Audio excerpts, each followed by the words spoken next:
Welcome to Leading Beyond Limits, the podcast where we explore the extraordinary journeys and insights of remarkable leaders who have pushed the boundaries of what's possible. Your host, Angel Radcliffe, who is a digital transformation leader, author, speaker, and financial educator, will lead each episode and dive deep into the stories, strategies, and philosophies that have empowered these exceptional individuals to lead, inspire, and achieve beyond the ordinary. We're about to embark on a journey of discovery and inspiration, and together, we'll learn what it takes to lead beyond limits. So grab your cape, or at least your favorite coffee mug, because we're about to unravel the extraordinary tales of trailblazers who've turned impossible into I'm possible. Let's get started.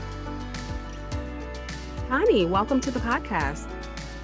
Thank you so much for having me, Angel. I'm super excited to be here. I am so excited to have this conversation about future-proofing your career. I know so many people have tuned in and they're like, what is this episode about? Future-proofing your career. So I am ecstatic to have the conversation. When I saw the topic, I was like, I wonder what this is about. And with myself being a financial educator, I'm thinking all right, is it about having money? Is it about not being stuck at one job? So I would love to delve into it. But before we do, how about you let our listeners know a little bit more about you? Sure. So I'm really about partnering with individuals and organizations to help them achieve meaningful fit. I run my own management consultancy called Flywheel Associates with my husband, in fact, and we help scale up technology companies build their growth story through corporate podcasting, brand development, strategic planning, and financial operations planning. But for individuals, I offer tips, stories, and advice through my podcast that I actually run. That's really about helping today's leaders break through the inertia that typically holds us back and understanding the how to create that momentum that they're looking for. Let's face it, all of us get stuck and we're not sure how to exactly move forward. So getting understanding on that how is so important. And it's actually because of the podcast that I've been doing for several years that it led me to a fundamental thesis on what was going on in the future of work because of all these guests I spoke to. And subsequently I decided to talk to other people. But what I was learning is that people were fundamentally approaching their careers differently in terms of what they want, how they were going about doing it, and fundamentally how they were defining success. And so all these insights that I was getting, my own personal passion of understanding how work was changing over the past 10 years, ultimately led to the book that I wrote called Building the Business of You, a system align passion and growth potential through your own career mashup. And that ultimately is how I started to learn how people were future-proofing their career. That sounds exciting. Congratulations on the book. Thank you. And I know writing a book is not an easy feat. I am an author as well, so I can definitely understand maybe some of the pain points, excitement, but the book is here and we will definitely touch base on that and where our listeners can find it. I want to get right into it because this whole future-proofing your career, give us a definition. To future-proof your career ultimately is a way of managing risk, right? Because in today's new world of work, uncertainty is the new certainty because we know change is constant. The pandemic has been obviously a reflection of that, where you don't really know what's going to happen day to day. So when you think about what the future is really about, it's about being fluid versus the narrative that you're currently hearing about the future of work, of what people maybe typically have heard. That, it's about machine learning, it's about automation, machines taking over everything, or it's about building a better culture, it's about diversity. But for me, everything that I saw and everything I was observing about the individual, and this is even prior to the pandemic, it's about being fluid. And what do I mean by that? It means that, again, there's constant change, to find that traction, you now have to go with the flow. I think a lot of us had to feel that, but it's because technology and the way businesses now run and opportunities are run, there's a lot of optionality that people have. And there's a lot of choice in working in different environments because people want to work where they want, when they want, using the tools they want, and the time that they want. And now it's this shift where people realize instead of taking this linear, sequential, very conformist and rigid career growth and development path where it's all about conformity, it's shifting to one where it's about being fluid. It's much more collaborative. It's multidimensional. It's multifaceted. And it's about really reflecting you. It's about individual agency, which is why you see so many more people choosing entrepreneurship or choosing to chart their own course, because future proofing your career is also recognition that you need to take control and create multiple revenue streams or create that career path that can create more stability. And it's not just financial stability, it is holistic stability in your mental health, your physical health, so that you can be all of you. As you probably have seen, Angel, a lot of folks are now very aware that continuing, I hate to say toil away, but there's certain roles that they've had where it's been difficult and it doesn't quite fit for them and they want to take more control. So to do so, what you've been seeing is that a lot of people are parallel pathing their career. That future proofing is you're seeing people do a lot of side hustling now because they know that no one job is ever safe.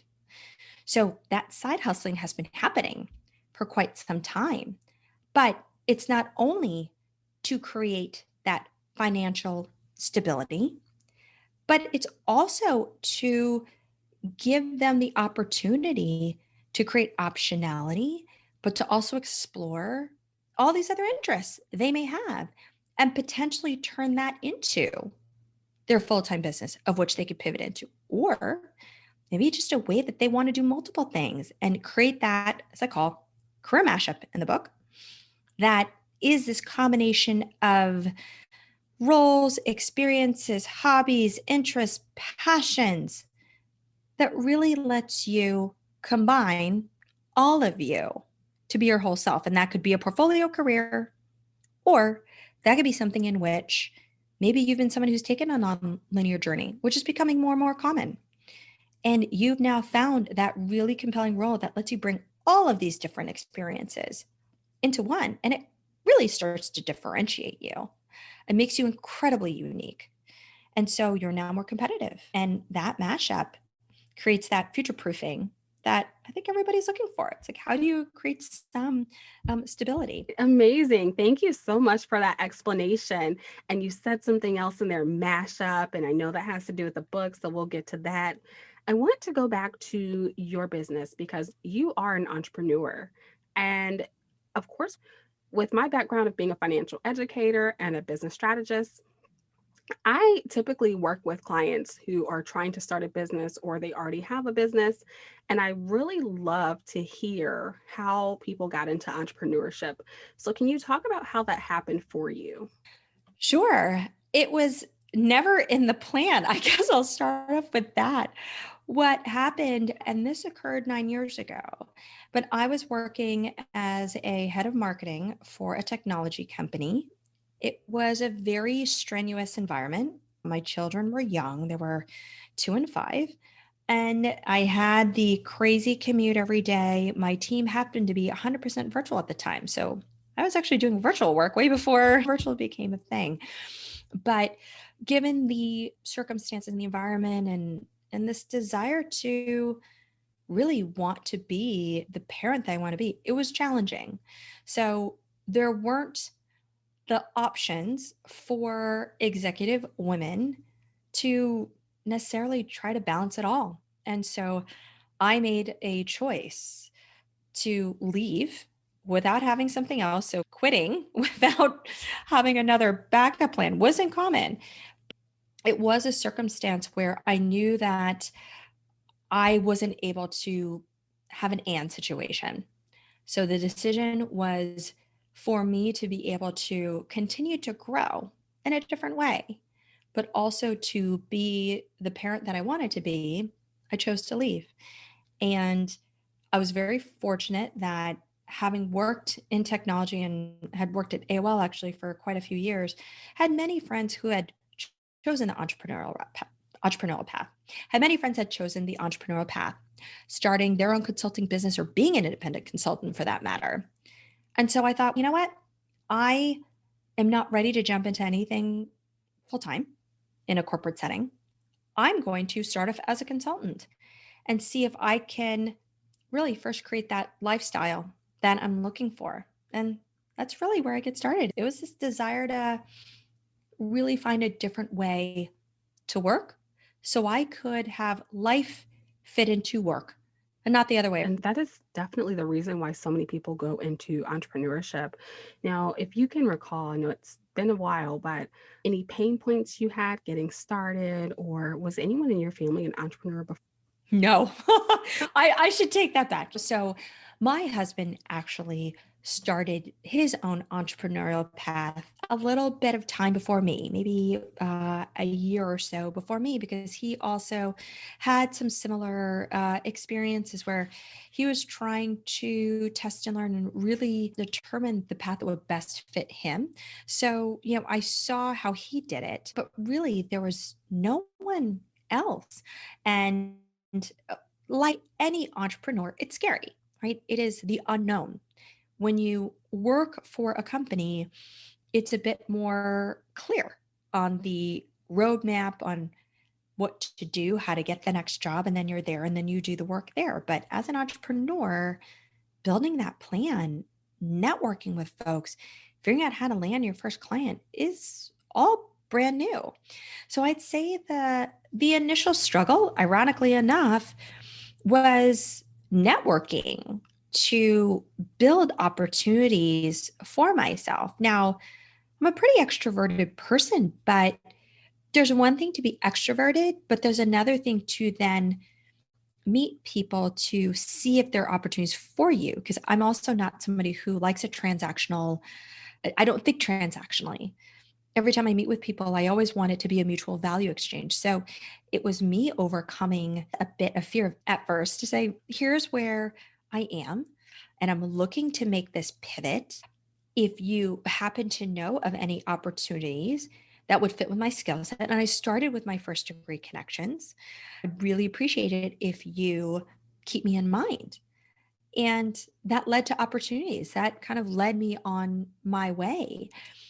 But that's still an ongoing thing that I think many entrepreneurs struggle with. It's the ongoing business development and balancing finding new opportunities with doing the work too. Because it wasn't my initial goal when I started off to build a big consulting firm. It was, again, to create a lifestyle such that I could still continue to grow and build my client base, but also be there for my children. So I know a lot of people probably feel that way too, that it's always a balancing act. And I want to get into more of the corporate experience because over the weekend I was on Instagram and I'm just scrolling and I saw someone discussing entrepreneurship and they said you should really use corporate as your learning ground before you step out and start your business. And I wish I could remember the guy's name, but he says, if you want to be an entrepreneur, take advantage of corporate, level up your skills.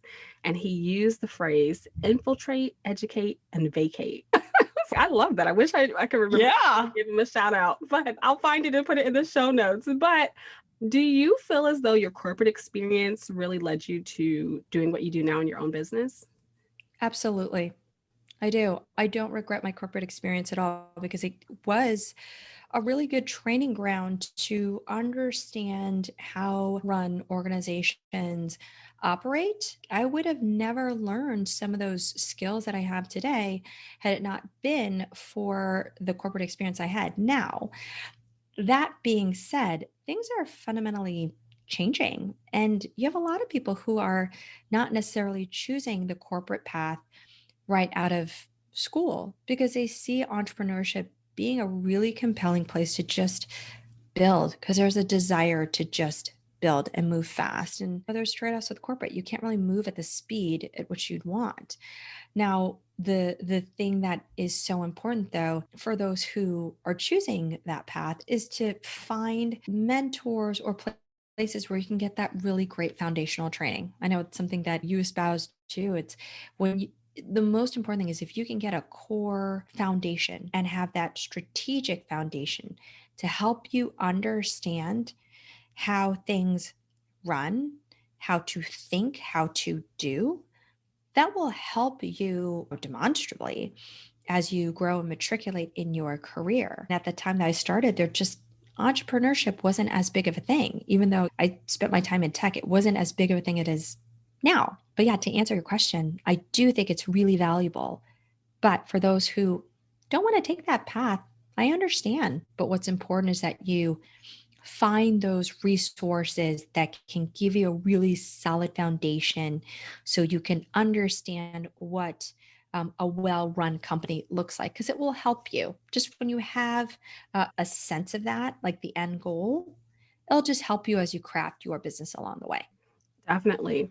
And when we're thinking about the future of work, with the rise of so many entrepreneurs, what's your view on the future of work? So fundamentally, as I mentioned before, the future is fluid. And what that also means is that convergence is fundamentally happening. Specifically, people now see things as an and situation, not an or. So before, for me, I had to pick life over work. Personal and professional now inextricably tied. People want to find that balance. So you see basically a blending of these things now. It's, work, life, professional, personal, thinking, doing, purpose, profit. They're really now all intertwined because at the end of the day, today's worker recognizes that they want to be all of themselves. There is a fundamental acknowledgement that if an individual can't be whole and show all of their sort of multifaceted layers and also feel mentally and physically balanced, then they're not going to be able to bring their A game to whatever working situation they have. So that's obviously one rise into entrepreneurship. But, the other big trend that's been happening is that, at the end of the day, people are products and services on the web, whether they like it or not. So all of us have been on LinkedIn or checking out people's profiles. It's one big Amazon for people. And so folks are looking at your profile as a product. As a result, what that means is you need to take control over your personal brand. You are now the CEO of you. You're now a business. And so ultimately, to chart the course that you want to be all of you, you now need to strategically plan like a business so that you can achieve the various goals that you have. Because let's face it, people's goals when it comes to work and life are not narrowly focused anymore. It isn't solely focused on money, power, title. But what is that goals are much more expansive now. They are absolutely about happiness and fulfillment and balance, or people have a lot of different goals and they're not ones in which, they're equal in nature. And so if these goals are equal in nature, it also means that not one job may be the role that fulfills all of it, which is why then people are probably parallel pathing this because they're like, they want to do multiple things. So by taking on multiple roles, parallel pathing, creating their own career mashup, as we had said earlier on, that portfolio career, if that's what they choose, they're able to really fulfill and address and achieve those goals they set out for themselves. And in turn, reflect. Awesome. Thank you so much, Connie. I know we want to focus more on someone who's like in their career, but I have to ask this question solely because we are discussing the future of work. And so the question is more related to organizations. What should they do to align their goals with the changing workforce? What's so important is that they start to plan alongside their employees. So, for organizations to create the traction they want in this new future of work, what it requires them is to be fundamentally aligned with their employees. Let's face it, people are what make up a company. And there's been a fundamental shift that the power is now really shifting towards the employees. You're finding folks that they're not going to stay in a company for 4, 5, 10 years. They're going to go in, learn everything they want to learn, and then leave. There's a shift with the company where they need to realize to attract and retain the best talent, they're going to have to align their business strategy, their goals, and their focus on doing good in the world, because that's obviously an important tenet for today's workers and today's up and coming workers. And how does that fundamentally align with the goals and objectives of the people they're looking to attract? And so when you're able to ensure that there's a mutual purpose and there's a mutual buy-in to deliver value for both parties, that's when you're able to create that excitement for people to want to join your company and want to stay, and realize that there now needs to be a greater investment in the company in constantly iterating, testing, and learning and developing their people, along with that iterative growth and development of their company. And so it is taking that strategic plan of the company and aligning to the strategic plans of the individuals. And those two things will need to be constantly moving and dynamically changing. And that's where you're going to ultimately find fit. So, one of the things that I may not have mentioned, the future proofing your career and the future of work for people to create the traction that they personally want, really comes down to them strategically creating that plan for themselves. And once they're clear on what that plan is, it becomes easier than when you go into a company to share, this is what I'm looking to do. These are the skills and experiences I'm looking to gain. This is how I know I can add value. And if there's that, again, fit and alignment with what I want to do and also what the company needs, you're going to have a really great partnership, because it's shifting to truly more of a partnership with their employees versus this top-down hierarchical model where people feel like they have to. So, Connie, thank you so much for that. I'd like to shift lanes a bit and discuss your book, Building the Business of You. How about you give us some details about the book and where we can find it?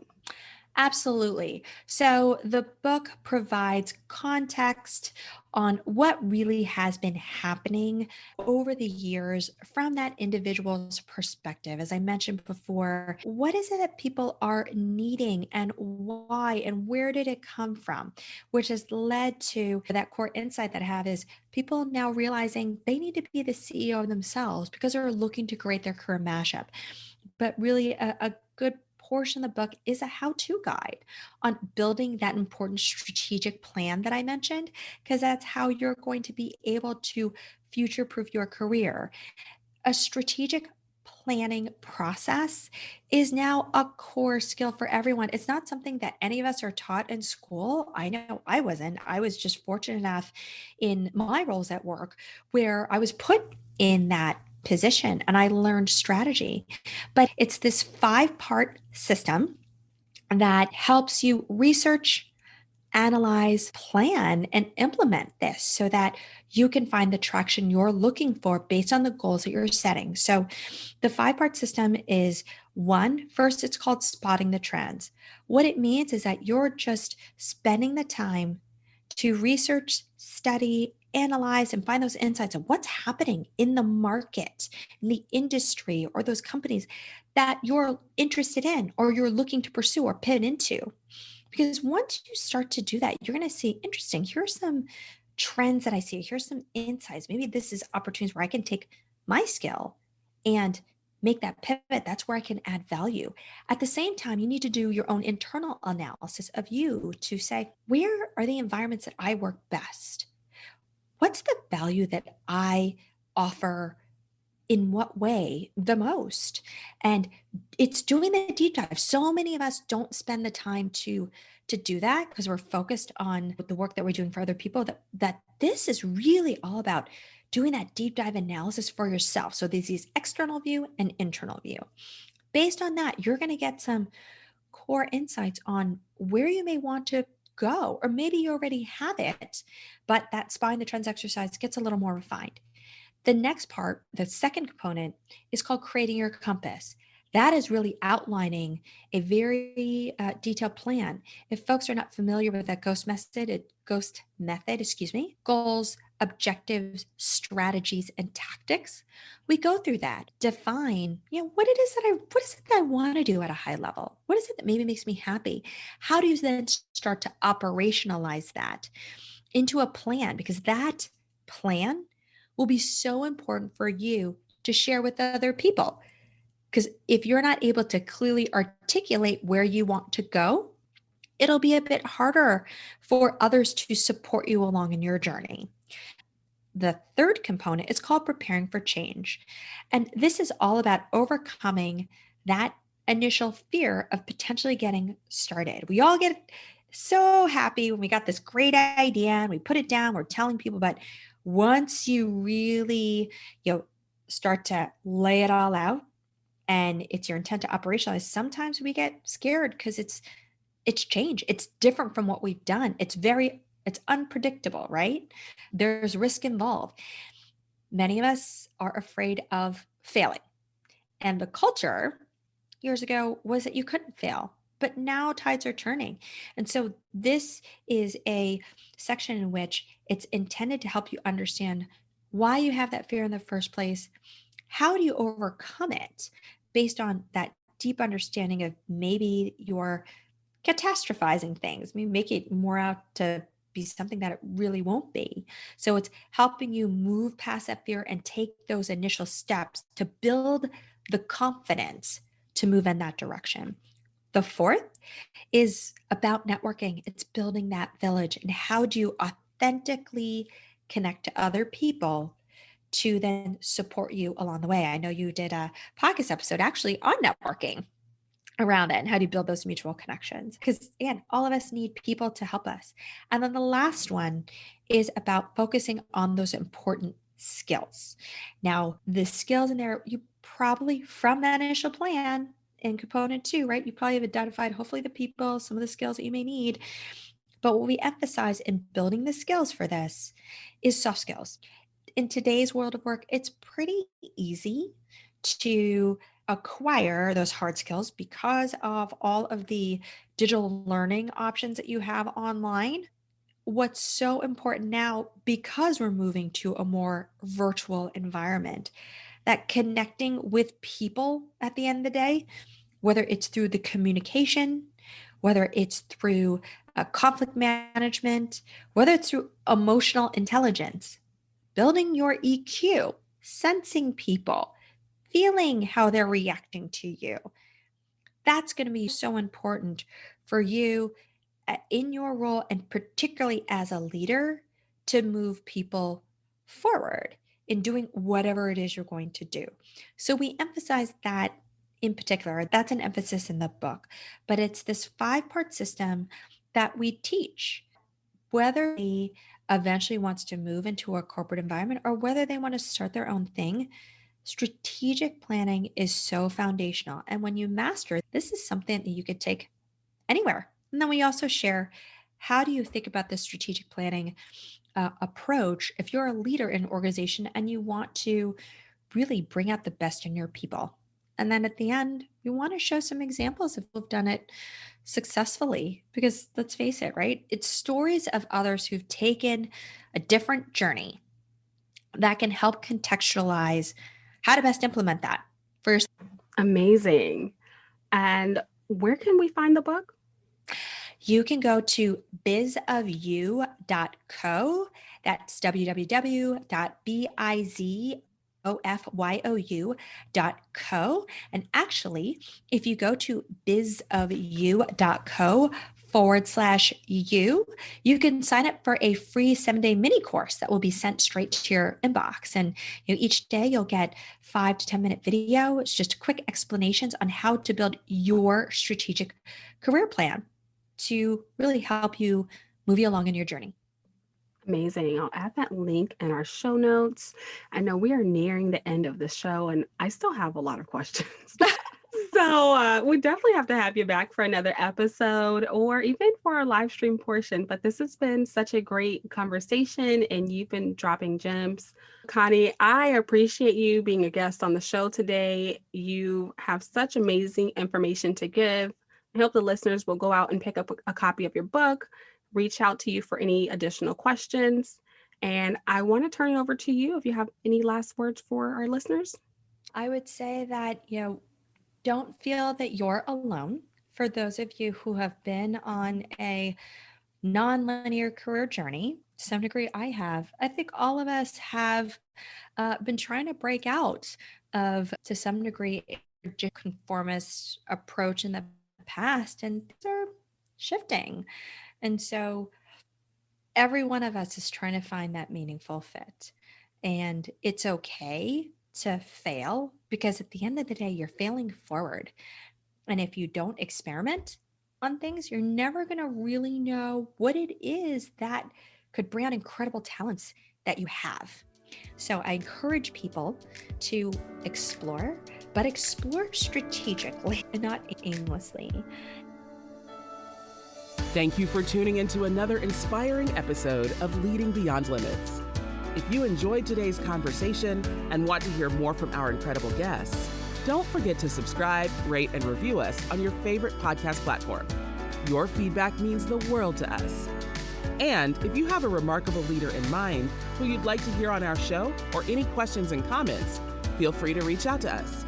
You can find our contact information in the show notes. Remember, leadership knows no bounds, and with the right insights and determination, you too can lead beyond limits. Until next time, keep reaching for the stars and leading with purpose.